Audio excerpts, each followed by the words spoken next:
Subscribe करिए हमारे channel target UP TET CTET को और बेल आइकन को दबाइए। हेलो फ्रेंड्स, मैं रेनू स्वागत करती हूँ आप सभी भावी अध्यापक एवं अध्यापिकाओं का आपके अपने channel target UP TET CTET में। दोस्तों, आज की इस वीडियो में हम आपके विज्ञान विषय के सभी मोस्ट इंपोर्टेंट क्वेश्चंस को सॉल्व करेंगे और हर एक क्वेश्चन को आप लोग बहुत ही ध्यान से देखिएगा, क्योंकि इसमें से आपके एग्जाम में निश्चित रूप से बहुत सारे क्वेश्चन आपको देखने को मिलेंगे। तो चलिए हम स्टार्ट करते हैं वस्तुनिष्ठ प्रश्नों की सीरीज को। और दोस्तों, यहाँ पर जब आप इन क्वेश्चंस को पढ़ेंगे तो ये मत सोचिएगा केवल और केवल आप लोगों के बहुविकल्पी क्वेश्चन तैयार हो रहे हैं। आपके अतिलघुत्तरी क्वेश्चन भी तैयार हो रहे हैं। इन्हीं क्वेश्चन से अतिलघुत्तरी क्वेश्चन भी बनते हैं और लघुत्तरी क्वेश्चन भी बनते हैं। तो आप लोग ये मान के चलिए, अगर आप वस्तुनिष्ठ प्रश्नों को पढ़ रहे हैं तो ऐसा नहीं कि सिर्फ और सिर्फ आप वस्तुनिष्ठ प्रश्नों के लिए ही पढ़ रहे हैं। इसमें आपको बहुत सारी नॉलेज होगी। तो इस वीडियो को आप प्लीज पूरा ध्यान से देखिएगा। और चलिए हम स्टार्ट करते हैं क्वेश्चन नंबर 1 से। क्वेश्चन नंबर 1 है, अम्ल वे पदार्थ हैं जो जलीय विलयन में H3O+ हाइड्रोनियम आयन बनाते हैं, जलीय विलयन में OH- हाइड्रोक्सिल आयन देते हैं, जलीय विलयन में हाइड्रोजन गैस बनाते हैं, या फिर जलीय विलयन में H3O+ हाइड्रोनियम आयन नहीं बनाते हैं। तो दोस्तों, राइट आंसर है यहाँ पर ऑप्शन आ, जलीय विलयन में H3O+ हाइड्रोनियम आयन बनाते हैं। जो अम्ल होते हैं वो जलीय विलयन में H3O+ हाइड्रोनियम आयन बनाते हैं। आप लोग इसको याद रखिएगा। अभी आप आगे देखेंगे एक क्वेश्चन और पूछा गया है, सेम टू सेम यही क्वेश्चन फिर रिपीट हुआ है। क्वेश्चन नंबर 2 है, प्रबल क्षार है NH4OH, CaOH का होल ट्वाइस, NaOH या फिर MgOH का होल ट्वाइस। दोस्तों, प्रबल क्षार है NaOH, ऑप्शन साफ बिल्कुल सही है। क्वेश्चन नंबर 3 है, अधपका मांस खाने से होने वाला रोग है टाइफाइड, एंथ्रेक्स, रेबीज या फिर पील पांव। दोस्तों, अधपका मांस मतलब कि आधा पका हुआ, सही से पका, अगर सही से पका हुआ मांस आप नहीं खाते हो तो किस प्रकार से कौन सा रोग होने का खतरा है? तो राइट आंसर है ऑप्शन बा, एंथ्रेक्स। क्वेश्चन नंबर 4 है, रसांकुर विली संरचना पाई जाती है क्षुद्रांत में, यकृत में, लार ग्रंथि में या फिर हृदय में। राइट आंसर है ऑप्शन आ, क्षुद्रांत में। क्वेश्चन नंबर 5 है, आपदा प्रबंधन विधेयक संसद में कब प्रस्तुत हुआ था? 2002 में, 2003 में, 2004 में या 2005 में? तो आपदा प्रबंधन विधेयक संसद में प्रस्तुत हुआ था 2005 में, ऑप्शन द बिल्कुल सही है। क्वेश्चन नंबर 6 है, जनसंख्या विस्फोट का क्या कारण है या जनसंख्या विस्फोट का कारण है? अनियंत्रित जनसंख्या वृद्धि, नियंत्रित जनसंख्या वृद्धि, अनियंत्रित जन्म दर या फिर अनियंत्रित जन्म दर एवं जनसंख्या वृद्धि। तो दोस्तों, जनसंख्या विस्फोट का सबसे प्रमुख रीजन है वो है अनियंत्रित जन्म दर और जनसंख्या वृद्धि। तो ऑप्शन द जो है ये बिल्कुल सही है, क्योंकि जो जन्म दर है वो अनियंत्रित है, तो इस वजह से जो जनसंख्या है बहुत तेजी से बढ़ रही है हमारे देश की। क्वेश्चन नंबर 7 है, सुनामी का निर्माण होता है पृथ्वी पर प्लेट खिसकने से, चट्टानों के टूटने से, वैश्विक ऊष्मा से या पृथ्वी के नीचे खिंचाव और भिजाव की हलचल से। तो सुनामी का निर्माण होता है पृथ्वी के नीचे जो प्लेट होती हैं, कई सारी टेक्टोनिक प्लेट्स होती हैं जिनके आपस में टकराने से या खिसकने से सुनामी का निर्माण होता है। तो ऑप्शन आ बिल्कुल सही है। क्वेश्चन नंबर 8 है, सुनामी का संबंध है। दोस्तों, सुनामी हमेशा समुद्र में आता है। समुद्र में उठने वाले तूफान को ही हम क्या कहते हैं? सुनामी कहते हैं। तो यहाँ पर देखिए ऑप्शन आ है प्रसिद्ध, ऑप्शन ब है शरारती, ऑप्शन सा है जलमग्न लहर या फिर पानी के अंदर उत्पन्न लहर। तो पानी के अंदर उत्पन्न होने वाली लहरें हैं, बहुत ऊंची ऊंची उठती हैं, इसे हम कहते हैं सुनामी। क्वेश्चन नंबर 9 है, बादल फटने का अर्थ है अचानक भारी वर्षा होना, ओले पड़ना, बर्फ का पिघलना या फिर हल्की बौछारें आना। दोस्तों, बादल फटने का अर्थ होता है कहीं पर अचानक बहुत ज्यादा बारिश हो जाए, कि वहां पर बाढ़ की स्थिति हो जाए। तो ऑप्शन आ जो है अचानक भारी वर्षा होना, ये बिल्कुल सही आंसर है। क्वेश्चन नंबर 10 है, भूपृष्ठ पर आकस्मिक कंपन कहलाता है भूकंप, कंपन, ज्वालामुखी या फिर कुछ नहीं। तो भूपृष्ठ पर आकस्मिक कंपन कहलाता है भूकंप, यानी कि पृथ्वी का अचानक से हिलना ही क्या कहलाता है? भूकंप कहलाता है। आपको पता है भूकंप जब आता है तो क्या होता है? पृथ्वी कांपने लगती है, पूरा सब कुछ सारी चीजें हिलने लगती हैं। क्वेश्चन नंबर 11 है, चक्रवात का आकार होता है चौकोर, गोल, अंडाकार या फिर आयताकार। दोस्तों जो चक्रवात का आकार होता है वो होता है अंडाकार। ऑप्शन सा बिल्कुल सही है। क्वेश्चन नंबर 12 है, किस ग्रह को वर्ष 2006 में ग्रह की श्रेणी से हटा दिया गया है? पृथ्वी को, मार्स को, नेपच्यून को या फिर प्लेटो को? दोस्तों राइट आंसर है ऑप्शन द प्लेटो को ग्रह की श्रेणी से बाहर निकाल दिया गया, जिससे कि अब केवल कितने ग्रह हैं? 8 ग्रह हैं। क्वेश्चन नंबर 13 है, द्वितीय प्रकार के उत्तोलक का उदाहरण है। उत्तोलक चैप्टर मैंने बहुत ही अच्छे से आप लोगों को पढ़ाया है, बहुत बढ़िया से समझाया है। और दोस्तों आप लोगों को ये चीज भी पता है कि मैंने आप लोगों को सभी विषयों को हैंड रिटन नोट्स के माध्यम से पढ़ाया है। तो आप लोग हर एक विषय को पढ़िए। और हमने विज्ञान का एक ऐसा पूरा वीडियो बना दिया जिसमें हमने विज्ञान के सभी टॉपिक्स को बहुत ही अच्छे से कवर किया है, तो आप उस वीडियो को भी देख सकते हैं। तो द्वितीय प्रकार के उत्तोलक का उदाहरण है बोतल खोलने वाला यंत्र, पंजेदार हथौड़ी, कैंची या फिर ब्रेड काटने का चाकू। तो दोस्तों द्वितीय प्रकार का उत्तोलक है ऑप्शन आ बोतल खोलने वाला यंत्र। बोतल खोलने का यंत्र मतलब जो कोल्ड ड्रिंक खोलने वाला एक छोटा सा यंत्र आता है, डिवाइस आती है जिससे हम आसानी से उसके ढक्कन को हटा सकते हैं। तो वही क्या होती है, वो द्वितीय प्रकार का उत्तोलक होती है।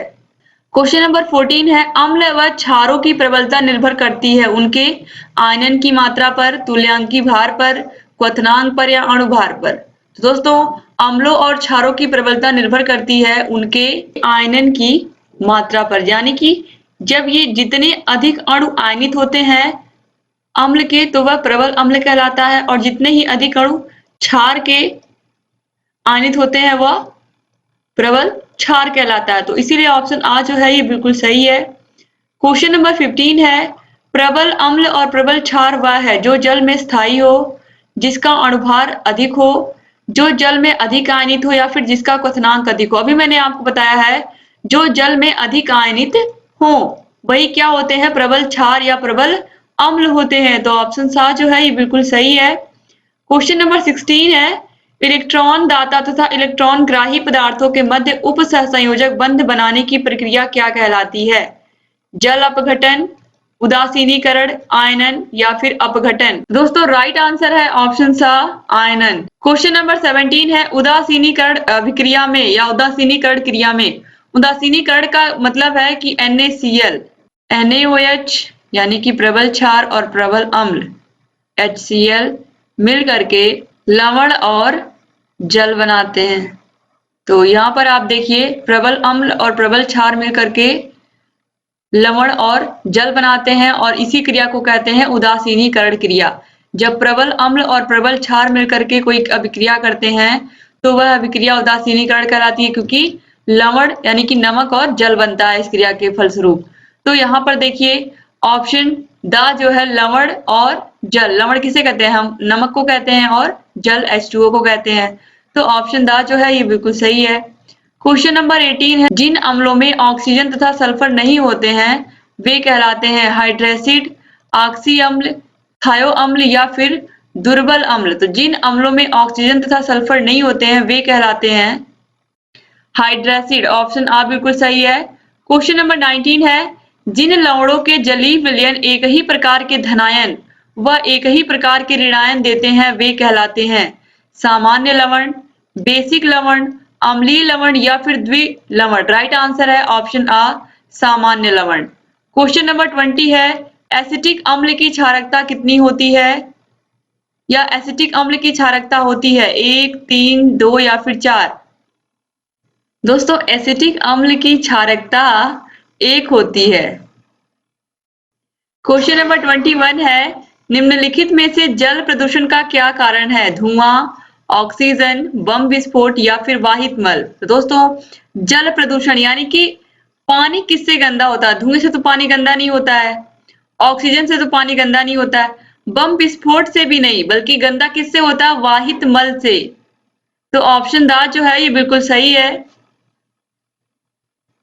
क्वेश्चन नंबर 22 है, वायु प्रदूषण के क्या कारण हैं? कूड़े का जलना, आग लगना, मोटर वाहनों का धुआं या फिर ये सभी? तो वायु प्रदूषण, वायु में ही सारी गैसें हैं, इसी में कूड़े का जलना तो ज्वलनशील गैसें निकलती हैं, आग लगना इससे भी गैसें निकलती हैं, मोटर वाहनों से जो धुआं निकलता है वो भी हमारे वायुमंडल में ही घुलता है। तो इसीलिए ऑप्शन द जो है ये सभी बिल्कुल सही है।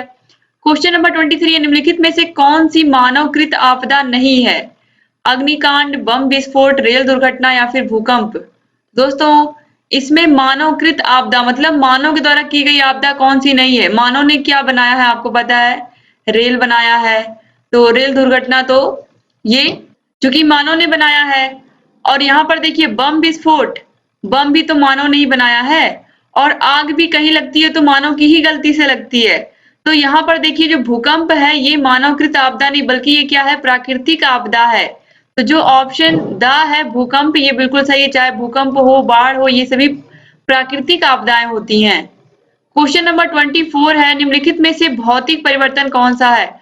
भौतिक परिवर्तन आपको पता वह परिवर्तन होता है जिसमें पदार्थ के जो अणु है वो बिल्कुल नहीं बदलते हैं, यानी कि उनके अणु अपनी मूल अवस्था में ही रहते। जैसे कि कोई कोयले का बड़ा टुकड़ा है, इसको छोटा कर दिया जाए, छोटे छोटे टुकड़ों में इसको तोड़ दिया जाए इस बड़े टुकड़े को, तो भी इसके जो अणु होंगे वो इनमें कोयले का ही गुण होगा।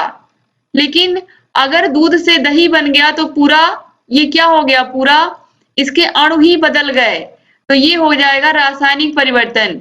गन्ने के रस से अगर सिरका बन गया तो गन्ने का रस क्या होता है? मीठा होता है, सिरका खट्टा होता है। तो ये पूरी तरीके से रासायनिक परिवर्तन हो गया। बल्ब का जलना, इसके अलावा कागज का जलना, पहले आप समझिए कागज को अगर आपने जला दिया तो क्या बन जाएगा? राख बन जाएगा। तो अब उस राख से आप वापस कागज बना सकते हो? नहीं। तो इसलिए ऑप्शन आ, बा, दा ये तीनों ही रासायनिक परिवर्तन है। और ऑप्शन सा जो है बल्ब का जलना ये क्या है? ये है भौतिक परिवर्तन। बल्ब को एक बार आप जलाइए फिर बुझा दीजिए, फिर अब जब आपका मन करे जला लीजिए, उसमें कोई फर्क नहीं पड़ता है। तो ऑप्शन सा जो है ये बिल्कुल सही है। क्वेश्चन नंबर 25 है नींबू में पाया जाने वाला अम्ल है सल्फ्यूरिक अम्ल, एसिटिक अम्ल, नाइट्रिक अम्ल या फिर साइट्रिक अम्ल। दोस्तों जितने भी खट्टे फल हैं, चाहे वो नींबू हो, चाहे संतरा हो, चाहे आंवला हो, इसके अलावा चाहे अंगूर हो, इन सभी में पाया जाता है साइट्रिक अम्ल। याद रखिएगा बहुत ही महत्वपूर्ण क्वेश्चन है, साइट्रिक अम्ल इन सभी में पाया जाता है। क्वेश्चन नंबर 26 है विटामिन डी का सबसे सस्ता प्राकृतिक स्रोत कौन सा है? आपको पता है विटामिन डी हमें किससे मिलता है? सूर्य की रोशनी से। क्वेश्चन नंबर 27 है सरौता में आलंब होता है किनारे पर, बीच में, किनारे तथा बीच के मध्य या फिर इनमें से कोई नहीं। दोस्तों सरौता में जो आलंब होता है वो होता है एक किनारे पर, तो ऑप्शन आ जो है ये बिल्कुल सही है। और जो भार होता है वो बीच में होता है। मैंने बहुत ही अच्छे से आप लोगों को समझाया जब मैंने ये पूरा चैप्टर पढ़ाया है आप लोग का उत्तोलक। क्वेश्चन नंबर 28 है घड़ी को चाबी देने में संग्रहण करते हैं। दोस्तों इस क्वेश्चन में बहुत सारे प्रशिक्षु कंफ्यूज हो जाते हैं कि इसमें गतिज ऊर्जा सहयोगी या फिर स्थितिज ऊर्जा सहयोगी। तो जब घड़ी को हम चाबी देते हैं तो घड़ी में हम चाबी भर रहे हैं तो उसमें स्थितिज ऊर्जा इकट्ठी हो रही है, ठीक है, उसमें स्थितिज ऊर्जा क्या हो रही है? इकट्ठी हो रही है। और जब आप घड़ी को चलाओगे तो वो किस में चलने लगेगी? गतिज ऊर्जा में फिर आ जाएगी। तो आप स्थितिज ऊर्जा का संग्रहण कर रहे हो घड़ी के अंदर। लेकिन जब घड़ी चलने लगेगी, चाबी देने वाली घड़ी जब चलने लगेगी तो फिर उसमें गतिज ऊर्जा आ जाएगी। लेकिन जब आप संग्रहण करते हैं तो आप स्थितिज ऊर्जा का करते हैं, याद रखिएगा। क्वेश्चन नंबर 29 है एलिसा परीक्षण किया जाता है कैंसर में, क्षय में, एड्स में या फिर टाइफाइड में। तो ए से एलिसा और ए से एड्स, बस सिंपल सा आपको याद रखना है, आपका क्वेश्चन गलत नहीं होगा एग्जाम में। तो ऑप्शन 7 जो है बिल्कुल सही है। क्वेश्चन नंबर 30 है नाइट्रोजन अणु में होता है त्रिक आयनिक बंध, एकल सहसंयोजी बंध, द्विक सहसंयोजी बंध या फिर त्रिक सहसंयोजी बंध। दोस्तों राइट आंसर है ऑप्शन द त्रिक सहसंयोजी बंध। क्वेश्चन नंबर 31 है किसी तत्व का परमाणु क्रमांक 15 तथा द्रव्यमान संख्या 40 है तो तत्व के परमाणु के नाभिक में न्यूट्रॉनों की संख्या कितनी होगी? तो हम द्रव्यमान संख्या 40 में से 15 को यानी कि परमाणु क्रमांक को घटा देंगे तो यहाँ से हमें न्यूट्रॉनों की संख्या मिल जाएगी 25। यानी कि द्रव्यमान संख्या में से परमाणु क्रमांक को घटाने पर हमें क्या मिलता है? न्यूट्रॉनों की संख्या। तो ऑप्शन द जो है 25 ये बिल्कुल सही है। क्वेश्चन नंबर 32 है दाएं निलय से अशुद्ध रुधिर किस अंग में चला जाता है? फेफड़े में, हृदय में, त्वचा में या यकृत में? तो करेक्ट आंसर है ऑप्शन ऑफ फेफड़े में चला जाता है। क्वेश्चन नंबर 33 है पेट्रोल में होती है यांत्रिक ऊर्जा, विद्युत ऊर्जा, ध्वनि ऊर्जा या फिर रासायनिक ऊर्जा। तो पेट्रोल में होती है रासायनिक ऊर्जा। आपको पता है जब पेट्रोल यानी कि जब हम पेट्रोल देते हैं गाड़ी को, जब उसे हम रासायनिक ऊर्जा देते हैं तब वह उस रासायनिक ऊर्जा को यांत्रिक ऊर्जा में कन्वर्ट करता है, तभी आपकी बाइक चलती है। ठीक है, याद रखिएगा आप लोग। क्वेश्चन नंबर 34 है, निम्नलिखित में चूना पत्थर का रासायनिक सूत्र है Na2CO3, CaOH का होल ट्वाइस, CaO या फिर CaCO3। तो चूना पत्थर का रासायनिक फॉर्मूला होता है CaCO3। ऑप्शन द बिल्कुल सही है। क्वेश्चन नंबर 35 है, सोलर सेल में मुख्य रूप से ऊर्जा का रूपांतरण होता है। प्रकाश ऊर्जा का विद्युत, आपको पता है छतों पर जो सोलर सेल लगे होते हैं ये क्या लेते हैं, सूर्य से प्रकाश ऊर्जा। सूर्य क्या देता है, प्रकाश ऊर्जा देता है, इसीलिए लगे होते हैं सोलर पैनल। तो ये जो सोलर सेल होते हैं ये सूर्य की प्रकाश ऊर्जा को लेते हैं, फिर इन्हीं की मदद से हम लाइट जलाते हैं, अपने घरों में बहुत सारे काम करते हैं, फैन चलाते हैं। तो ये सभी किस में कन्वर्ट हो जाते हैं, विद्युत ऊर्जा में। तो ये जो सोलर सेल यानी कि प्रकाश ऊर्जा है, सूर्य से लेकर के प्रकाश ऊर्जा को ये कन्वर्ट कर देते हैं विद्युत ऊर्जा में। तो यहाँ पर आप देखिए ऑप्शन आ जो है, प्रकाश ऊर्जा को विद्युत ऊर्जा में कन्वर्ट कर देते हैं, ये बिल्कुल सही ऑप्शन है। क्वेश्चन नंबर 36 है, पेलेग्रा रोग निम्नलिखित में से किस विटामिन की कमी से होता है, विटामिन ए, बी, सी या फिर डी। तो पेलेग्रा रोग विटामिन बी की कमी से होता है। क्वेश्चन नंबर 37 है, जड़ों द्वारा वर्धी प्रजनन होता है, आलू में, शकरकंद में, अदरक में या फिर गन्ना में। तो जड़ों के द्वारा वर्धी प्रजनन होता है शकरकंद में। दोस्तों जड़ों के द्वारा वर्धी प्रजनन शकरकंद में होता है, बाकी आलू में, अदरक में और गन्ने में, इन तीनों में तने के द्वारा वर्धी प्रजनन होता है। याद रखिएगा, बहुत ही इंपॉर्टेंट क्वेश्चन है। तो शकरकंद में जड़ के द्वारा वर्धी प्रजनन होता है। वर्धी प्रजनन का मतलब है कि पौधे के किसी भाग, चाहे वो पत्ती हो, चाहे वो तना हो, चाहे वो जड़ हो, किसी एक भाग से फिर से नए पौधे का जन्म हो जाए। जैसे कि गन्ने का आपको पता है, गन्ने के तने से ही गन्ने का पौधा निकलता है। तो इस तरीके से आलू भी इसी प्रकार अदरक भी। तो इनमें वर्धी प्रजनन होता है, लेकिन जड़ों के द्वारा किसमें होता है, शकरकंद में। बाकी सब में तने के द्वारा होता है। क्वेश्चन नंबर 38 है, वह उत्तोलक जिसमें आलंब एवं आयाम के मध्य भार होता है वह क्या कहलाता है। वह द्वितीय प्रकार का उत्तोलक कहलाता है। वह उत्तोलक जिसमें आलंब एवं आयाम के मध्य भार होता है वह द्वितीय प्रकार का उत्तोलक होता है। अब द्वितीय प्रकार के उत्तोलक के एग्जाम्पल क्या है, ये महत्वपूर्ण है। यहाँ पर ऑप्शंस में हैंडपंप दिया है, चाकू दिया है, ट्रॉली दिया है, फावड़ा दिया है। तो ऑप्शन सा ट्रॉली, ये जो है ये द्वितीय प्रकार का उत्तोलक है। याद रखिएगा आप लोग। क्वेश्चन नंबर 39 है, विद्युत ऊर्जा को यांत्रिक ऊर्जा में परिवर्तित करता है, डायनमो, सोलर सेल, विद्युत मोटर या फिर सितार। तो राइट आंसर है ऑप्शन सा विद्युत मोटर। क्वेश्चन नंबर 40 है, अम्ल वे पदार्थ है जो, ये क्वेश्चन अभी आपने क्वेश्चन नंबर 1 देखा है, सेम वही क्वेश्चन है। अम्ल वे पदार्थ है जो जलीय विलयन में हाइड्रोनियम आयन बनाते हैं। तो ऑप्शन बा जो है ये बिल्कुल सही है। क्वेश्चन नंबर 41 है, विटामिन सी का रासायनिक सूत्र क्या है। मैंने आप लोगों को ट्रिक के माध्यम से बताया है और ट्रिक का नाम है रथ एक टॉफी। बहुत ही अच्छे से मैंने आपको समझाया है, जिन भी प्रशिक्षुओं ने समझा है उन्हें पता है इसका रासायनिक नाम क्या है, एस्कॉर्बिक अम्ल। ऑप्शन बा जो है ये बिल्कुल सही है। और उम्मीद करती हूँ आप में से मैक्सिमम प्रशिक्षुओं ने उस ट्रिक को याद भी किया होगा, क्योंकि आपके एग्जाम में क्वेश्चन आता है तो निश्चित रूप से आपको याद होना चाहिए। क्वेश्चन नंबर 42 है, द्वितीय श्रेणी का उत्तोलक है, कैंची, हैंडपंप, सरौता या फिर चिमटा। तो राइट आंसर है ऑप्शन सा सरौता। यहाँ पर ऑप्शन द में दिया हुआ चिमटा, चिमटा तृतीय प्रकार का उत्तोलक है। कैंची दिया हुआ है, हैंडपंप दिया हुआ है, ये प्रथम प्रकार के उत्तोलक है। क्वेश्चन नंबर 43 है, इनमें से कौन सूचक या इंडिकेटर नहीं है, लाल लिटमस, मिथाइल ऑरेंज, फिनाफ्थलीन या फिर एंटासिड। तो राइट आंसर है option the antacid. Question number 44 है, कंपोस्ट खाद बनाई जाती है गोबर से, कूड़ा कचरा से, आ वाबा दोनों से या फिर इनमें से कोई नहीं। राइट आंसर है ऑप्शन सा आ वाबा दोनों, यानी कि गोबर से और कूड़ा कचरा को मिला करके कंपोस्ट खाद बनती है। क्वेश्चन नंबर 45 है, नाइट्रोजन उर्वरक से पौधे बढ़ते हैं, अति शीघ्र गति से, धीमी गति से, बढ़ते ही नहीं या इनमें से सभी। दोस्तों अति शीघ्र गति से क्या होते हैं, पौधे बढ़ते हैं नाइट्रोजन उर्वरक की सहायता से। क्वेश्चन नंबर 46 है, कीटनाशक दवाओं के प्रयोग से किसमें वृद्धि होती है? कीड़ों मकोड़ों में वृद्धि क्यों होगी? कीड़ों मकोड़ों को मारने के लिए ही कीटनाशक दवाएं प्रयोग की जाती हैं, तो ये ऑप्शन वैसे ही गलत हो गया। इल्लियों में ये भी गलत है। तो ऑप्शन आ जो है, रोगाणु प्रतिरोध में वृद्धि होती है, यानी कि रोगाणुओं से लड़ने की क्षमता मिलती है पौधों को, इसीलिए कीटनाशक पदार्थों को या कीटनाशक दवाओं का छिड़काव किया जाता है। क्वेश्चन नंबर 47 है, खरीफ की फसल है गेहूं, मटर, चना या फिर धान। गेहूं के साथ जो फसलें पैदा होती हैं वो रबी की फसलें होती हैं, और जो धान के साथ होती हैं वो खरीफ की फसलें। तो ऑप्शन द जो है ये क्या है, ये खरीफ की फसल है, याद रखिएगा आप लोग, धान।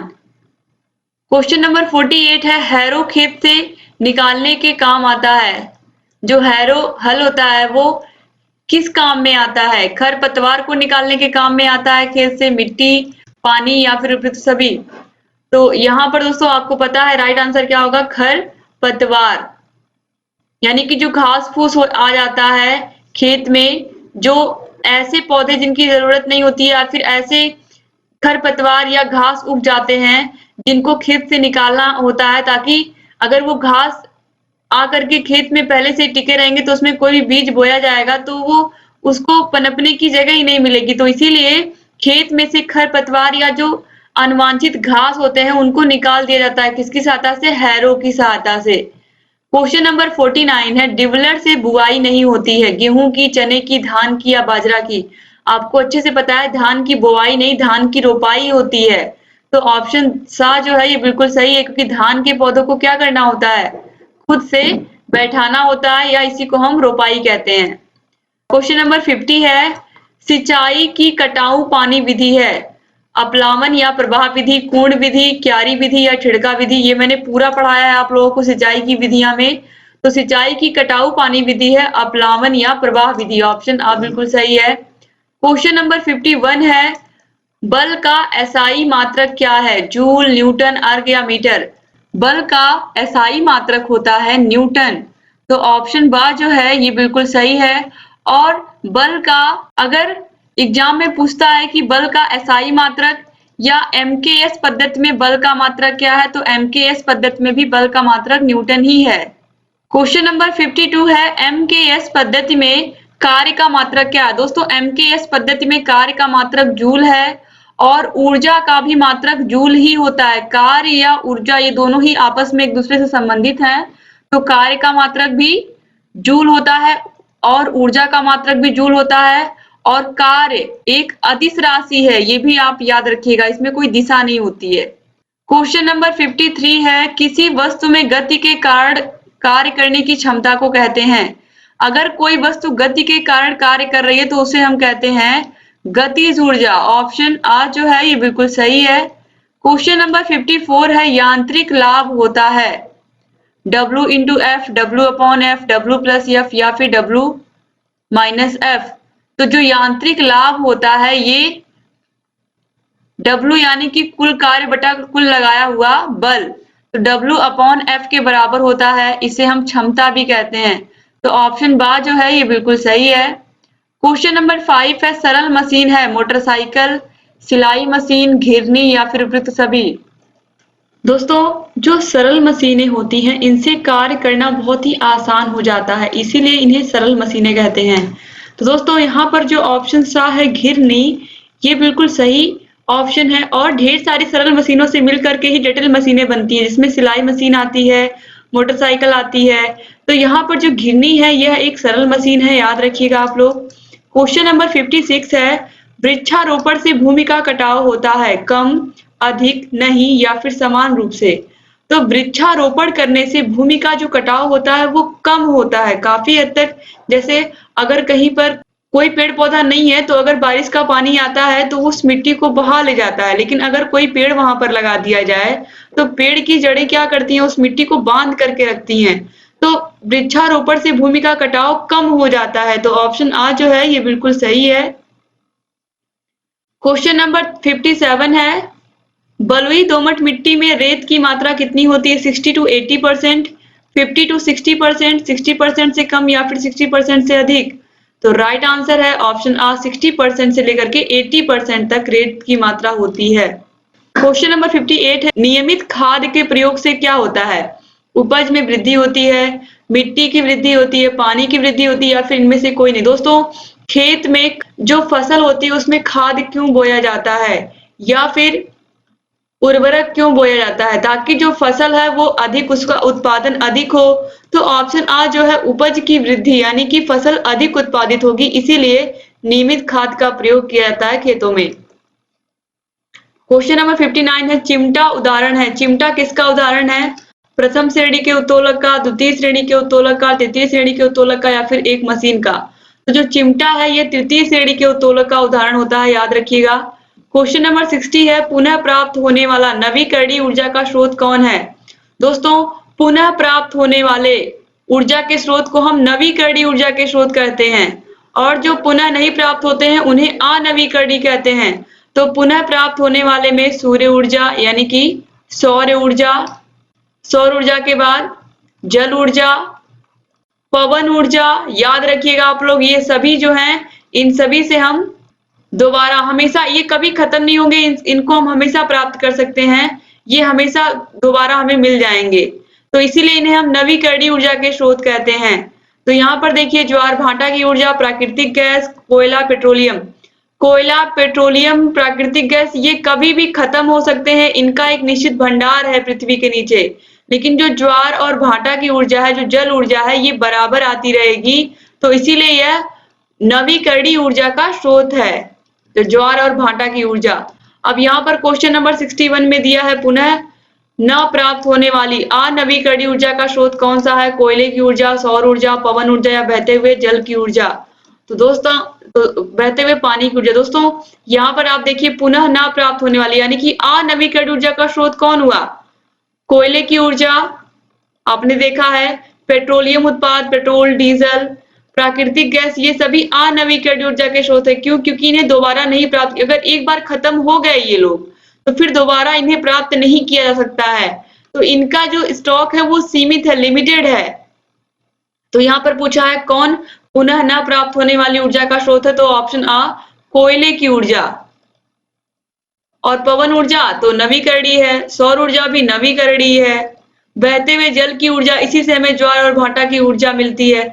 तो इस तरीके से ये सभी नवीकरणीय ऊर्जा के स्रोत हैं, और केवल कोयले की ऊर्जा क्या है? अनवीकरणीय ऊर्जा का स्रोत है। क्वेश्चन नंबर 62 है, सौर ऊर्जा को सीधे विद्युत ऊर्जा में कौन बदल देता है? आपको अच्छे से पता है कि सौर ऊर्जा को विद्युत ऊर्जा में कौन बदलता है? सोलर सेल या सौर सेल, जो कि छतों के ऊपर लगे होते हैं बड़े बड़े, जिन पर सूर्य की रोशनी पड़ती है। मैंने भी आपको बताया भी है, सूर्य के प्रकाश से प्रकाश ऊर्जा लेकर के उसे विद्युत ऊर्जा में ये क्या करते हैं? कन्वर्ट कर देते हैं। क्वेश्चन नंबर 63 है, कार्य क्या है? सदिश राशि है, अदिश राशि है, न्यून राशि है या फिर इनमें से कोई नहीं? अभी पीछे मैंने आपको बताया है कि जो कार्य है ये क्या है? एक अदिश राशि है। क्वेश्चन नंबर 64 है, ऊर्जा का मात्रक एमकेएस पद्धति में क्या होता है? ऊर्जा का मात्रक एमकेएस पद्धति में जूल होता है। मैंने आपको बताया है कि कार्य का मात्रक और ऊर्जा का मात्रक दोनों एक ही होते हैं। क्वेश्चन नंबर 65 है, यांत्रिक ऊर्जा कितने प्रकार की होती है? तो यांत्रिक ऊर्जा दो प्रकार की होती है, गतिज ऊर्जा और स्थितिज ऊर्जा। क्वेश्चन नंबर 66 है, ऊर्जा का प्रमुख स्रोत है चिमनी, सूर्य, लालटेन या फिर इनमें से कोई नहीं? आप सभी को पता है कि ऊर्जा का प्रमुख स्रोत क्या है? सूर्य है। ऑप्शन बा बिल्कुल सही है। क्वेश्चन नंबर 67 है, एक जूल होता है। दोस्तों, एक जूल बराबर होता है newton into metre, newton metre भी जिसे हम कहते हैं। अब इसके आगे आप एक लगाइए या ना लगाइए, एक सबके आगे ऑलरेडी होता है। तो इस तरीके से न्यूटन मीटर ये बिल्कुल सही आंसर है, याद रखिएगा आप लोग, क्योंकि आपको पता है W बराबर F इंटू डी, जहां पर W क्या है? कार्य है, F क्या है? बल है, और D क्या है? डिस्टेंस। यानी कि किसी कार्य क्या होता है?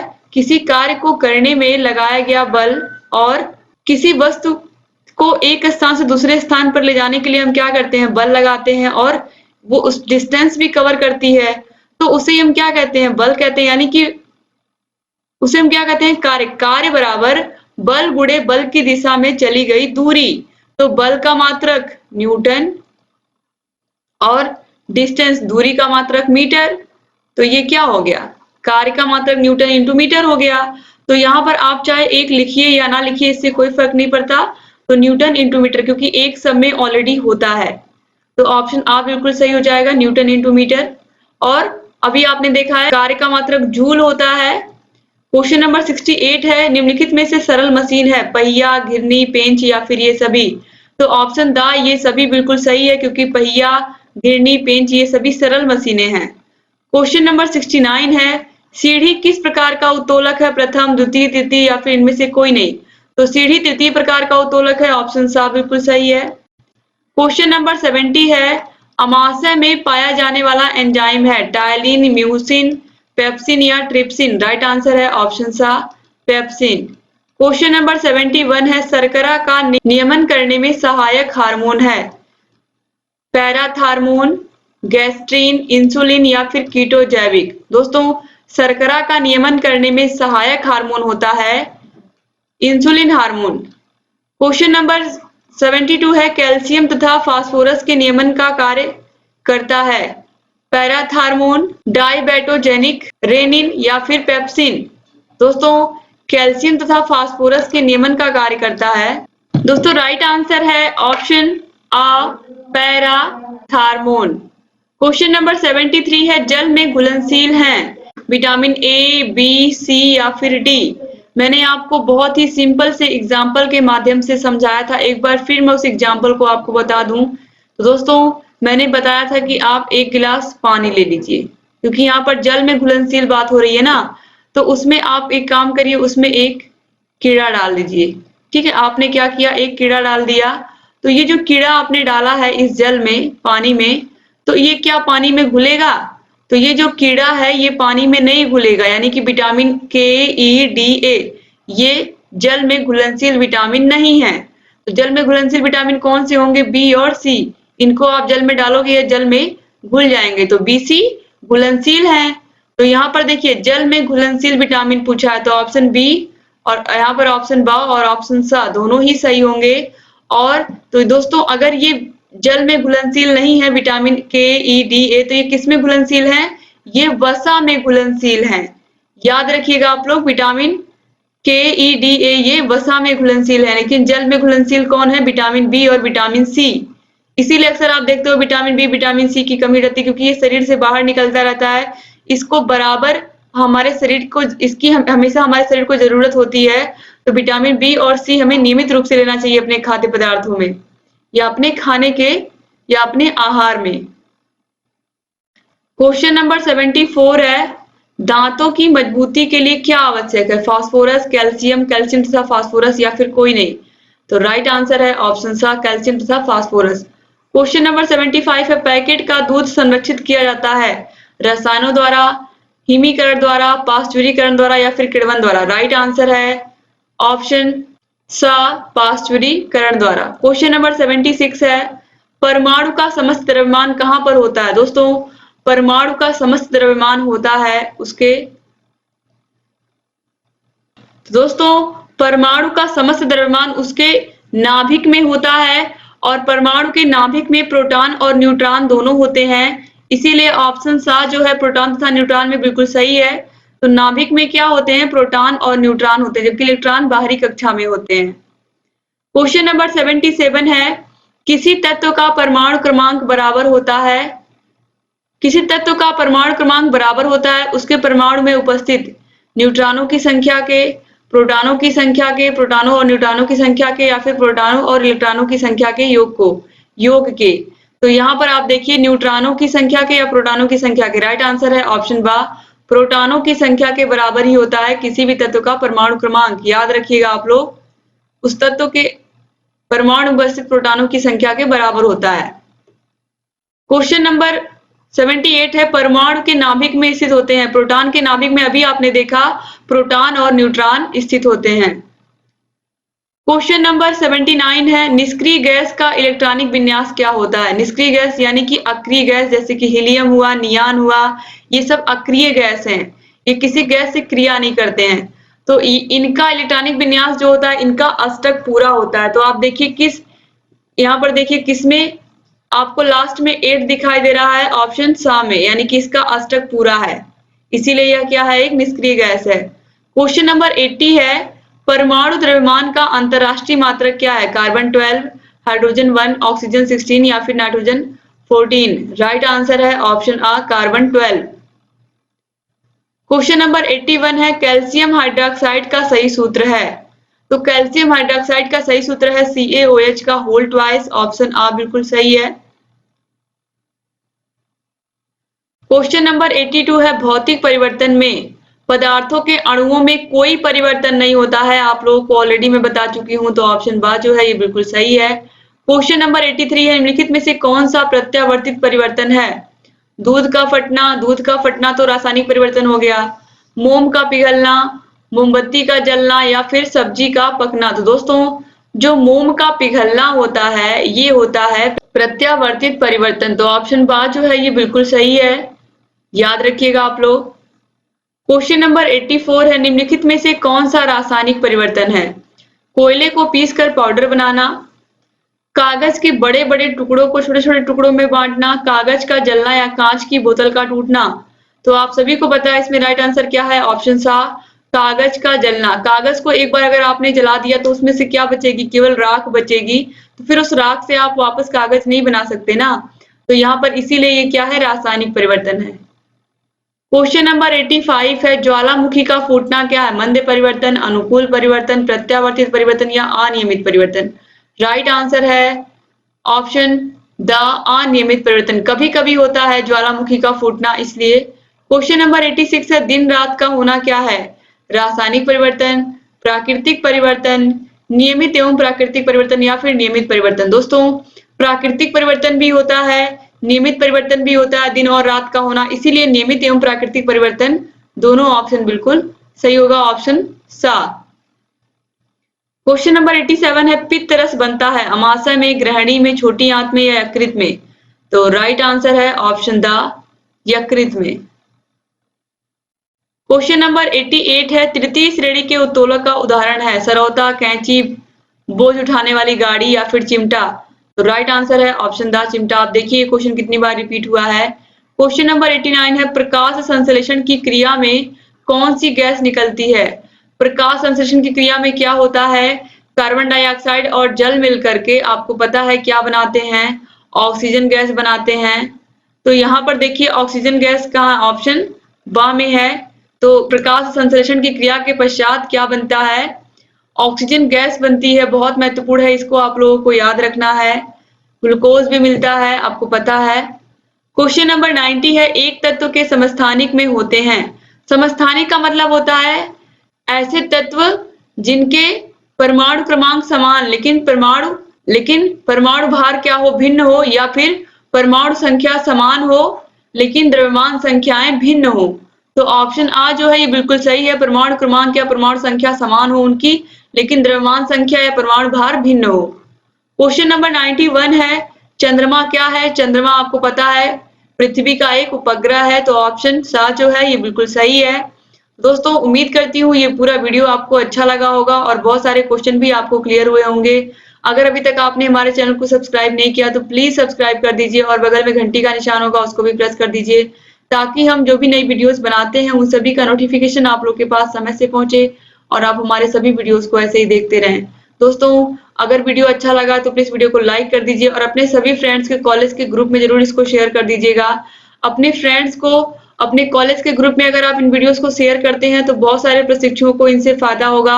ये इंपॉर्टेंट क्वेश्चन सिर्फ और सिर्फ इसीलिए पढ़ा रहे हैं हम, ताकि आपकी जो तैयारी है वो बहुत अच्छी हो पाए और आप एग्जाम में बहुत अच्छा स्कोर करें। दोस्तों हमने पूरा एक प्लेलिस्ट बना दिया जिसमें हमने हर एक विषय को एक ही वीडियो में पूरा सिलेबस खत्म किया है हर एक विषय का।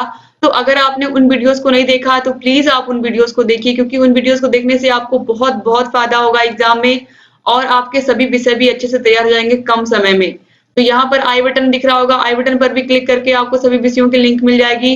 डिस्क्रिप्शन बॉक्स और कमेंट बॉक्स में भी आपको सभी विषयों की लिंक मिल जाएगी और आप हमारे टेलीग्राम से ज्वाइन हो जाइए, क्योंकि टेलीग्राम पर आपको सभी विषयों की फ्री पीडीएफ हम दे रहे हैं हर एक वीडियो की। तो टेलीग्राम से जुड़ने के लिए आप डिस्क्रिप्शन बॉक्स और कमेंट बॉक्स में देख सकते हैं, आपको वहां पर वीडियोस मिल जाएंगी।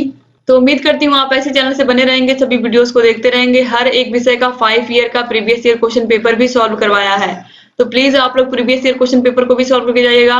और सबसे महत्वपूर्ण चीज, कॉपी कैसे लिखनी है ये भी मैंने बहुत ही अच्छे से कॉपी लिख करके बताया है। तो अगर आपने उस वीडियो को नहीं देखा तो उसको भी देख लीजिए, आपकी तैयारी बहुत अच्छी हो जाएगी। तो उम्मीद करती हूँ ऐसे ही आप चैनल से बने रहेंगे और सभी वीडियोस को देखते रहेंगे। एक बार फिर से आप सभी लोगों का बहुत बहुत धन्यवाद दोस्तों। मिलते हैं नेक्स्ट वीडियो में, तब तक अपना ख्याल रखिएगा, अपने परिवार का ख्याल रखिएगा और ऐसे हमारे चैनल से बने रहिएगा।